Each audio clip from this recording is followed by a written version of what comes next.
Good evening.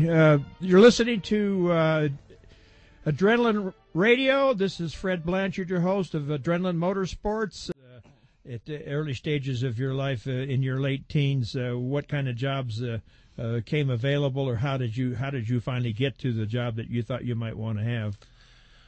Well, again, using the phone book and banging on doors and begging and pleading, there were jobs that finally became available that were more than working in a produce store, which is what I started out doing. Thought you might be a farmer, huh?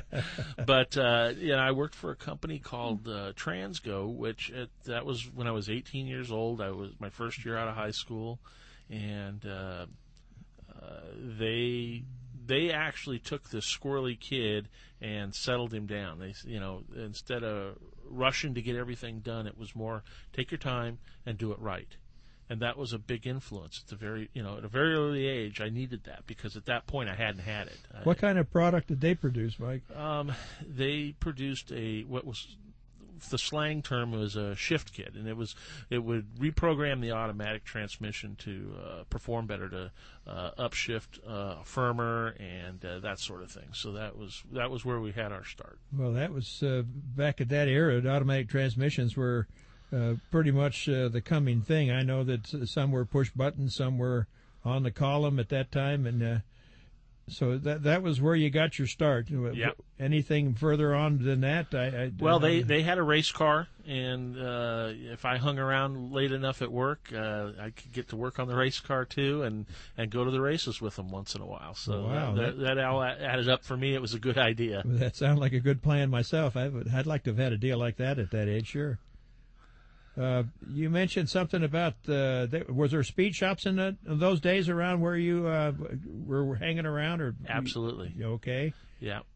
We had several, but one of them was a local speed shop called John's Speed Shop, and another one was Blair's, which is actually quite a famous speed shop. It was originally probably started in the late 30s, early 40s. And Don Blair is another famous sprint car and midget owner and driver, and ran at the dry lakes and such. He had a speed shop in Pasadena, California, that's still there to this day, as a matter of fact. Yeah, I think they had a reunion here not too long ago, as a matter of fact. And they're just they were looking for somebody to work. I wanted to work in the machine shop, but they needed somebody in the fabrication shop. So I was a deer in headlights, but I spent the better part of a year there learning more things, learning how to shorten drive shafts and balance drive shafts, and how to put 4 speeds in, and just all kinds of stuff. Whatever needed to be done. That's what in the fab shop was. But in the meantime, whenever I was on break or in lunch, I'd go over and see Buddy over on the engine side in the machine shop and see what they were doing, so I could learn how to do things. Wow, boy, what an interesting way to start out. And after Blair's Speed Shop, was there anything else that kind of inspired you to move forward with this automotive career that you look like you're pointing yourself toward? Well, I was pretty, like I said, determined, and that was what I wanted to do. And I felt that I had the ability to be a successful racing engine builder. So like I said, everything I did was pushing myself in that direction. No matter who I was talking to or where I was working, there was always some form of engine building around. And when I was ready to leave Blair's, I didn't want to work in the fabrication shop anymore. Gale Banks, which is another premier engine shop at the time, today he's still a premier builder, but he's mainly involved in diesel performance.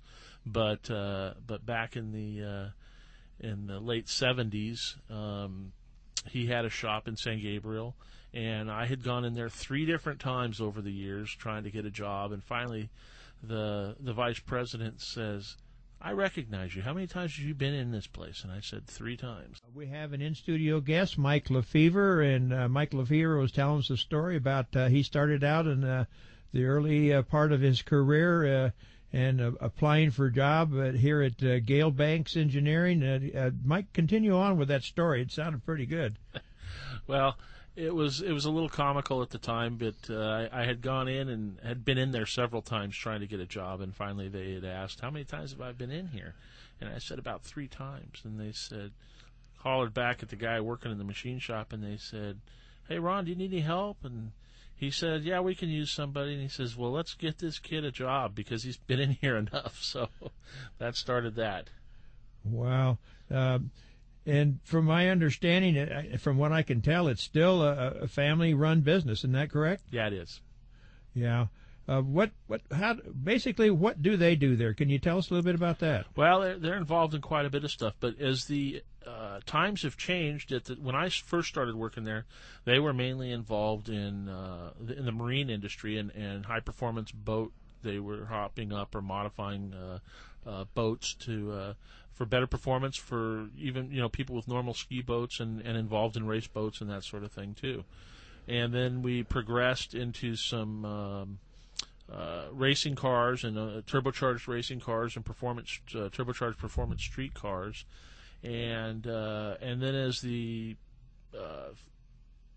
insurance issues and price of fuel and regulations for modifying your cars have gotten tougher and tougher, he moved into the diesel performance industry. So they've now got many parts involved in creating better mileage for your motorhomes and things of that nature. So they're still in business and doing a good job. So this is kind of where you started learning about turbocharging in general. Is that pretty much correct? Yeah, as a kid, I was always very impressed with the potential performance of turbocharged engines. We'd seen them at Indianapolis and other places, and knew that there was a lot of power to be had with turbocharged engine, but really didn't know a whole lot about them.